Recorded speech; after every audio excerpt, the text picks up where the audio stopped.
আগামী বছর এসএসসি পরীক্ষা শুরু 7 জানুয়ারি, এইচএসসি 6 জুন, রুটিন প্রকাশ। সেশন জট কমাতে এমন সিদ্ধান্ত জানালেন শিক্ষামন্ত্রী।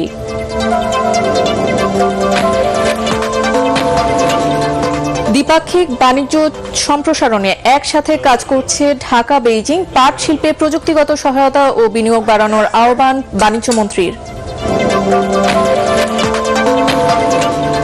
মানবতাবিরোধী অপরাধে হাসানুল হক ইনুর রায় যে কোনো দিন। শাপলা চত্বর হত্যাকাণ্ডে দীপুমণি, মোজাম্মেল বাবু ও ফারজানা রূপা কারাগারে।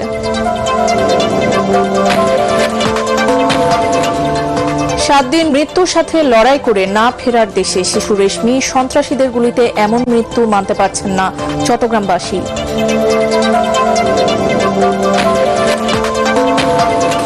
এবং তাইওয়ান ইস্যুতে যুক্তরাষ্ট্রকে কঠোর বার্তা চীনের। ইরান যুদ্ধ ও বিশ্ব জ্বালানি সংকট নিরসনে একমত 2 শীর্ষ নেতা।